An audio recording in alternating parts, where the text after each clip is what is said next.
Oh, kenapa baru sekarang kok periksa? Berarti kemarin kok tidak periksa, kan gitu. Kau sengaja bikin malu saya, atau kau sengaja, jangan sampai kau sengaja bikin hancur bupati. Kan bupati yang tanggung ini. Tentu kan mereka itu ada di sana tidak ujuk-ujuk, pasti sudah melalui verifikasi dokumen administrasi sehingga mereka di SK-kan.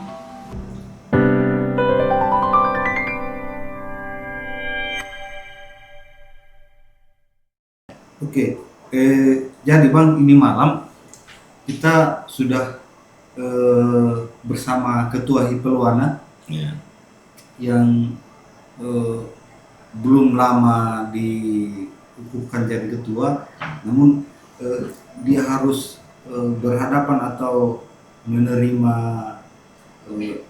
situasi yang carut marut, khususnya di wilayah Bombana, yang seharusnya idealnya mereka inilah yang akan banyak bersuara nantinya, menyuarakan keluhan-keluhan masyarakat yang ada di kampung. Khususnya ini yang lagi ribut soal P3K paruh waktu yang dinyatakan kelulusannya dievaluasi ulang. Bagaimana kira-kira itu Bang? Ya, miris sekali sebetulnya, karena bayangkan saja sebuah posisi yang sudah lama diidam-idamkan oleh para pencari kerja ini, bahkan harus rela meskipun belum digaji, mereka berjibaku mengurus dokumen, tentu dengan satu harapan bahwa kelak suatu waktu mereka bisa menjadi aparat sipil negara. Meskipun rekrutmennya melalui tahapan P3K paruh waktu. Seperti yang kita ketahui, P3K itu ada paruh waktu dan ada yang full time atau full waktu ya. Nah, yang membuat ironis karena sekira beberapa bulan lampau mereka itu di SK-kan dan dilantik massal di lapangan, malah di Bombana itu lantik oleh bupati, diserahkan SK-nya. Tentu kan mereka itu ada di sana tidak ujuk-ujuk, pasti sudah melalui verifikasi dokumen administrasi sehingga mereka di SK-kan. Lalu tiba-tiba dianulir dengan alasan verifikasi. Sebenarnya menurut saya verifikasinya terlambat. Harus verifikasinya sebelum ada SK. Iya. Bayangin aja kerugian yang didapat oleh, Malunya itu Bang. nah itu kerugiannya ada dua, material dan imaterial. Materialnya mungkin tidak terlalu banyak ya, paling sudah jahit baju, sudah syukuran, sudah baca-baca doa di kampung, sudah kalau tadinya mungkin pesta undangan 25.000, tapi kalau sudah P3K meskipun paruh waktu sudah 50.000. Sudah adalah setidaknya ada hayalan-hayalan dia ke depan, mungkin suatu waktu dia akan jadi P3K penuh waktu. Tiba-tiba pupus harapannya dengan alasan verifikasi, yang menurut saya verifikasinya telat. Itu materi tidak terbesar, tapi imaterialnya, ini soal malu itu tidak bisa dinilai. Di mana malunya orang sudah dikenal P3K? Bayangin aja P3K paruh waktu tidak punya gaji, dipecat pula gitu. Itu kira-kira gimana itu persoalan. Dan saya kira di sini pemerintah daerah Ceki Bupati sebagai penanggung jawab tertinggi di Bombana itu, kalau saya lihat ini bisa jadi semacam dia dikadalin sama stafnya, asuh jebakan gitu. Artinya kan verifikasi masa baru sekarang, bupati tidak mungkin mengkutui data itu. Ya, ada SKPD-nya kan, apa BKPSDM. Berarti BKPSDM sengaja menjebak bupatinya. Ya kan, bupati begitu disodorkan ya tanda tangan lantik massal gitu. Luar biasa euforianya waktu itu kan. Penuh itu lapangan, ribuan itu dilantik. Tiba-tiba ya gitu. Maka menurut saya Bupati perlu mengevaluasi kerja-kerja stafnya, ya bila perlu diberikan punishment, diberikan sanksi. Kenapa bisa sampai teledor begitu? Sebab kalau kasus 1-2 orang yang keliru, misalnya ini 495 orang, 96, sebenarnya hampir 500 orang. Masa sih saya begitu teledornya? Jadi saya kira itu yang harus kita minta Pak Bupati untuk mengambil alih persoalan ini. Yang berikut saya kira, kalaupun misalnya benar adanya begitu, mereka dengan alasan administrasi dokumen tidak lengkap dan seterusnya, pemerintah daerah perlu mencarikan alternatifnya. Ini mereka mau diapain ini? Tenaga kerja produktif. Saya berpikir mungkin salah satu solusinya, kan kalau saya tidak keliru, para pekerja atau pegawai di SPPG itu kan di P3K kan mereka kan? Iya. Kan di Bombana belum semua Iya, belum semua berdiri itu MBG, SPPG.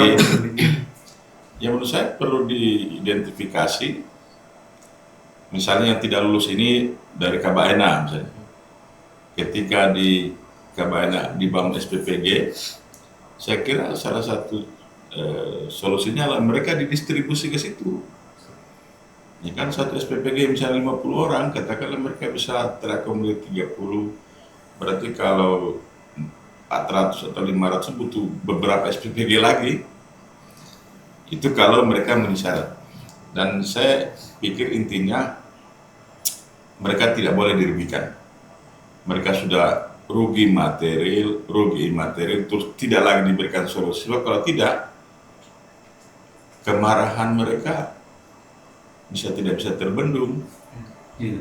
Ya ini lagi-lagi saya bilang kalau soal materi bisa dicari, tapi kalau soal imateri, soal malu, itu berbahaya. Saya kira begitu. Iya, sebenarnya Bang, berarti di sini yang jadi korban bukan hanya P3K-nya, tapi bupati juga yang korban.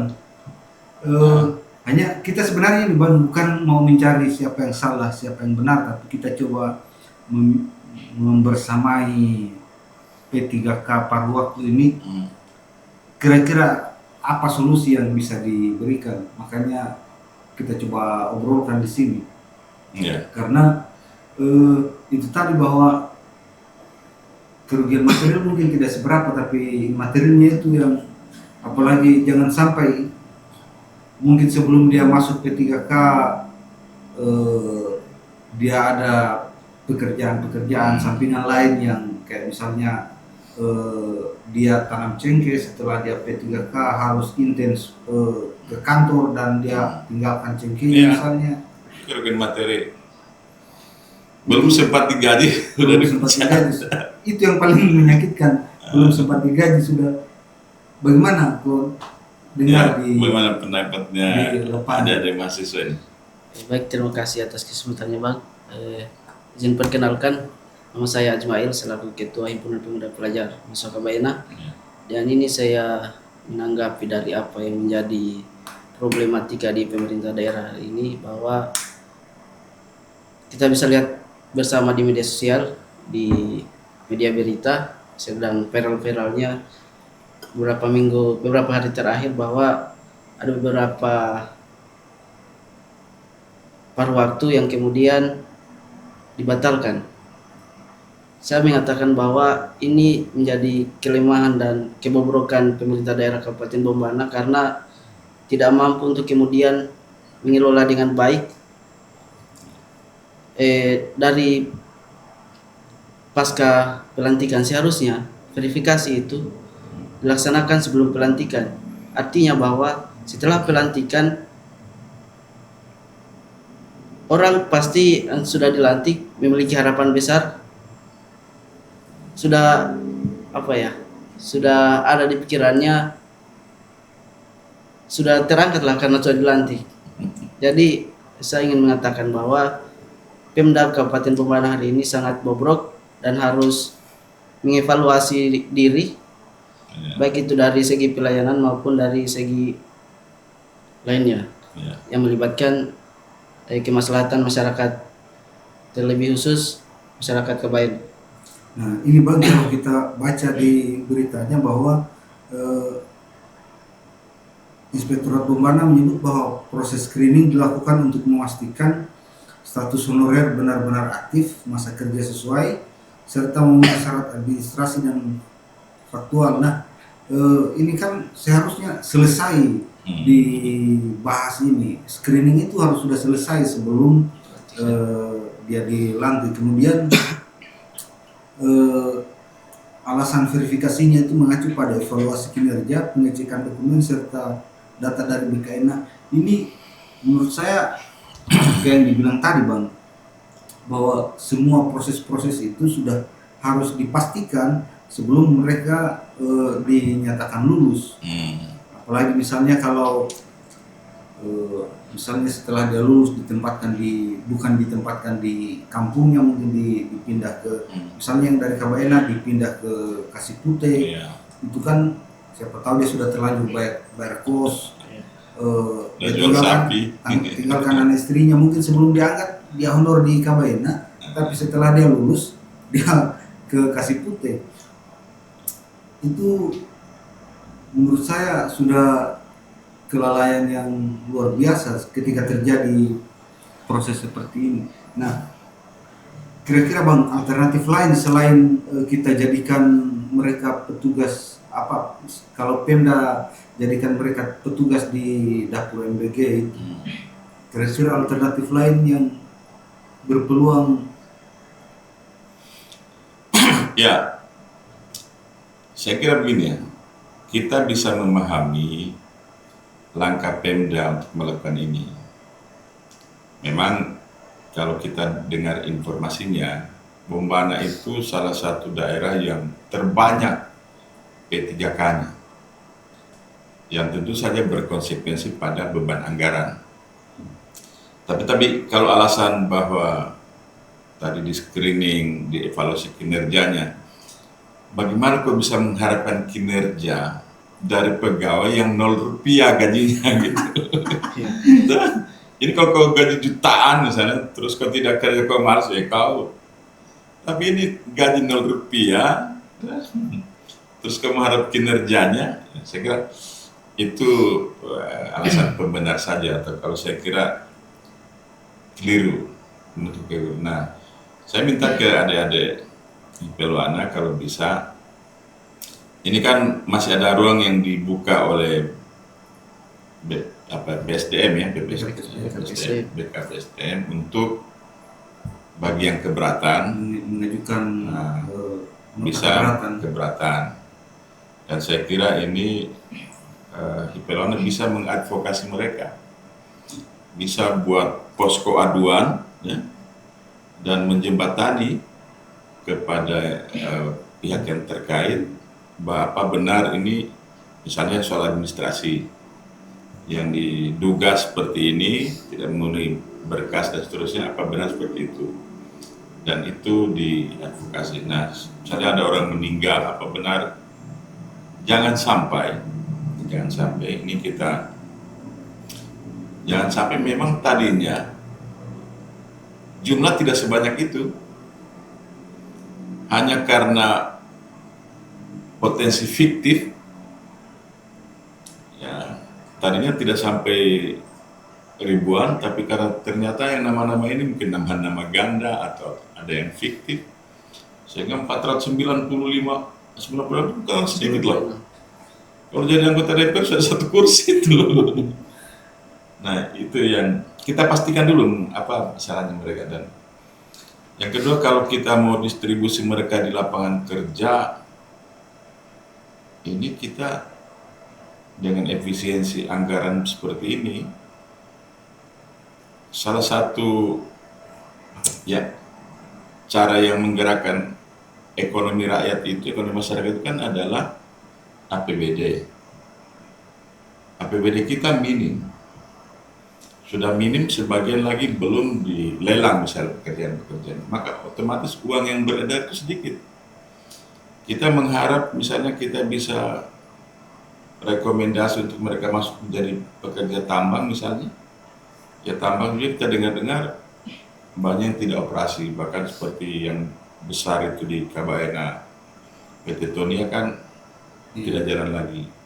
Sebagian yang tadi itu sekitar ratusan orang, 300-400an orang bisa rekrut, tapi tidak operasi lagi. Terus beberapa perusahaan di Kabaena saya dengar RKB-nya justru belum keluar.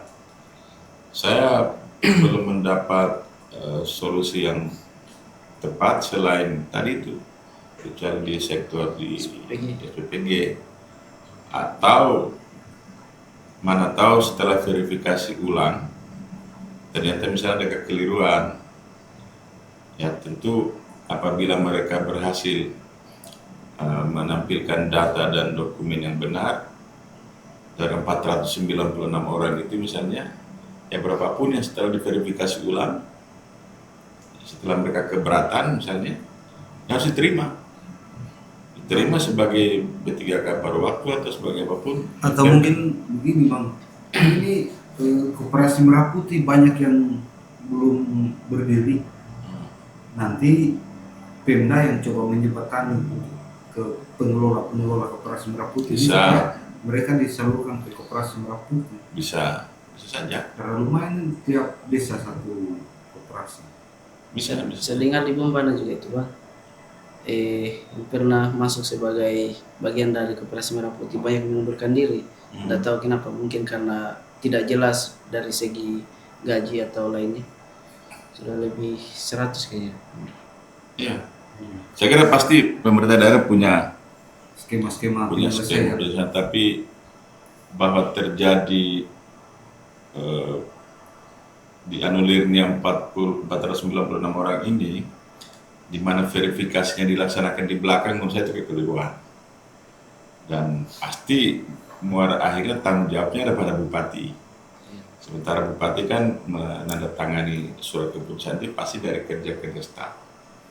Yang mudah-mudahan saja memang tidak masif keberatannya. Sebab kalau 490 keberatan secara masif, bisa mereka mengajukan gugatan class action misalnya. Dan ya kita berharap Pemda bisa mencari solusi yang baik agar mereka tidak dirugikan. Saya begitu. Kalau saya sih Bang sebenarnya melihat bahwa banyaknya B3K ini salah satu alasannya karena mungkin belum maksimalnya pemerintah daerah menciptakan kondisi iklim investasi yang nyaman bagi pengusaha, sehingga semua orang masih mengejar jadi PNS. Saya pikir kalau misalnya andai kata iklim investasi bagus, banyak usaha dunia usaha tumbuh baik di Bombana, apalagi Bombana banyak potensi, bukan hanya dari sisi tambang, tapi ada perkebunan, perikanan. Itu mungkin tidak akan terlalu separah ini orang mengejar status P3K itu. Ya, karena memang menjadi ASN ini kan dambaan banyak orang, khususnya di kita, karena kalau di kampung itu kalau orang menjadi PNS istilahnya dia sudah terangkat si A, ya. Bukan bilang sudah lolos jadi pegawai si A, sudah terangkat. Berarti ada peningkatan. Berarti dari strata yang di bawah naik atas. Itu menunjukkan bahwa pengakuan masyarakat terhadap ASN ini, eksistensi mereka masih cukup bagus, sehingga itu jadi gambar banyak orang. Meskipun saya melihat jadi ASN juga kalau tidak punya kegiatan-kegiatan ekonomi di tempat lain di luar, ya PNS ini sudah dirancang untuk tidak akan terlalu kaya, tapi tidak juga akan miskin. Saya ini besar dari keluarga PNS. Apabila terjadi salah satu kutub itu ekstrim bawah dan atas, berarti ada hal yang masalah. Yang gini, tiba-tiba ASN itu kaya raya tanpa ada usaha lain, berarti kita bisa duga bahwa ada sesuatu patut diduga. Karena tertakar itu kan Iya. pendapatan atau gaji dan reward lainnya itu, tunjangan-tunjangan itu terukur dan itu nasional. Sama halnya juga kalau ada ASN tiba-tiba melarat sekali, nah, itu juga patut diduga mungkin dia miras, mungkin dia main judi dan kegiatan-kegiatan negatif lainnya. Sebab kalau dia normal-normal aja, PNS itu sudah diukur secara berjenjang pada level tertentu, gaji sekian. Minimal yang saya sarankan kepada pemerintah daerah, mereka diberi pelatihan, Supaya diberdayakan dulu. dikasih pelatihan sesuai dengan apa basic skillnya mereka, agar dengan modal itu mereka bisa berwira swasta atau bisa menciptakan lapangan kerja sendiri di tempatnya, atau dengan skill itu mereka bisa direkrut dengan mudah oleh pasar kerja atau perusahaan yang membutuhkan skill mereka. Dikasihlah mereka bekal untuk berusaha. Jangan dibiarkan begitu aja, nanti mereka marah. Soalnya Jangan sampai sudah jual sapi, sudah jual kebun. iya, itu yang saya pikirkan. Dan mereka ini takutnya saya berdampak ke psikologisnya sebenarnya. Ya. Makanya saya coba mencari opsi-opsi lain, kayak misalnya kan sebenarnya juga kalau kita pikir Bang, semakin kesini orang semakin butuh sedikit karyawan, kayak misalnya surat menyurat itu saya cepat sekali. AI sekarang zamannya AI, kita cari informasi P3K paruh waktu Bombana, AI itu tampilkan banyak sekali data Terbesar tuh, 2 ribuan, berapa ribuan, besar kita. iya.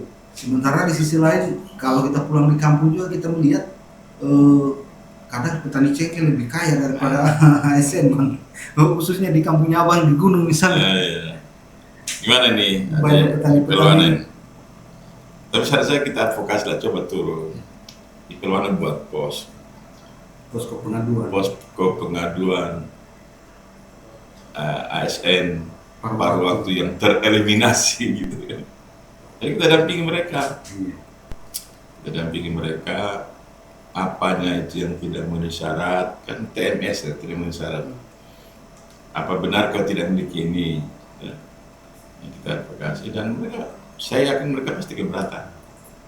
Dan, Itu juga coba mengkanalisasi supaya jangan ada aksi-aksi yang di luar yang liar kan? ranah hukum. Jangan sampai ini yang 496 orang tidak tahu di mana letak Ya, bisa saja mereka tidak tahu apa saya apanya tidak lengkap. Ya. Ya, makanya dibuat posko. Sampai dia bilang saya ini sudah 15 tahun mengabdi ini. Kenapa saya sudah sekian tahun mengabdi, yang sana baru kemarin atau bahkan saya tidak pernah lihat dia lolos gitu kan? Biasa, dan itu peluangnya terjadi boleh. Nah kan isu yang berkembang itu Bang, katanya kadang tidak sesuai dengan jurusannya dia dengan ijazahnya. Misalnya ijazahnya itu perawat atau pendidikan. gizi malah jadi guru begitu. Iya. Nah sebenarnya saya pikir kalau bisa hanya masalah begitu, dinas-dinas terkait sisa melihat di mana saja mereka bisa ditempatkan yang sesuai dengan ijazahnya. Tidak perlu dinyatakan sebagai tinggal di posisi saja. Iya. Ya, kalau dia pernah jadi guru, ya kembalikan dia terus ke perawat. Ya, semoga saja mereka yang 496 bisa terima, bisa legowo, dan kalau tidak itu hak mereka. Dan sebaiknya adik-adik Perluana atau kita semua atau siapapun, coba kita buat posko. Mulai sekarang dulu misalnya buat layanan online, bagi yang keberatan siapa, nanti kalau butuh dampingan kita, ada di masuknya kita dampingi. Misalnya kapan mau ketemu ke BKPSDM atau siapa, dampingi. Verifikasi, dari situ akan kelihatan apakah betul-betul verifikasinya itu faktual, sesuai dengan tadi yang diceritakan tadi itu, atau misalnya bisa saja ada kekeliruan. Ya. Dan kalau itu terjadi, ya saya kira teman-teman bisa mengadvokasi, dilakukan klarifikasi dengan baik dulu, dan kalau buntu ya saya kira saluran demokrasi kita kan ada, tersedia, bisa melalui DPR kita di Bombana maupun di provinsi. Dan saya kira itu nanti kalau tidak ditangani dengan baik berpotensi kredit, akan berpotensi kredit. Kepercayaan publik juga akan Ya. berkurang. Ya. Kalau ditanya, oh kenapa baru sekarang kau periksa? Berarti kemarin kau tidak periksa, kan gitu. Iya. Ini bikin apa kemarin-kemarin? Dan Kau sengaja bikin malu saya, atau kau sengaja, jangan sampai kau sengaja bikin hancur bupati, ya? Kan bupati yang tanggung ini iya. akibatnya. Dan mudah-mudahan ini sudah kehilafan besar terakhir yang Ya. dilakukan oleh Pemda. Mudah-mudahan tidak ada mensrea di dalamnya. Ya. Iya. Mungkin cukup sekian Oke, bincang-bincang kita malam ini. Sampai ketemu di isu-isu lain yang juga isu yang sedang dialami oleh masyarakat, dan mudah-mudahan kita terus bisa berbagi informasi, berbagi ilmu pengetahuan, Bisa. berbagi kebaikan.